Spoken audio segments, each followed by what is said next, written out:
ఆ శివ పరివారం ఉన్నటువంటి ఫోటో మీ పూజా మందిరంలో ఏర్పాటు చేసుకున్నట్లయితే మీ ఇంటికి శత్రు బాధలు ఉండవు.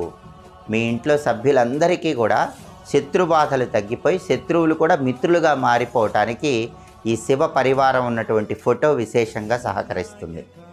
అలాగే ఎక్కువగా భార్యాభర్తల గొడవలు, కుటుంబ కలహాలు ఉన్న ఇంట్లో అర్ధనారీశ్వరుల ఫోటో ఉండాలి.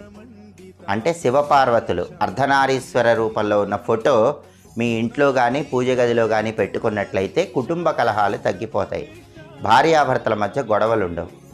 అలాగే పరమేశ్వరుడు ధ్యానం చేసుకుంటున్నటువంటి ఫోటో ఉంటుంది. ధ్యాన ముద్రలో ఉన్నటువంటి ఈశ్వరుడి ఫోటో.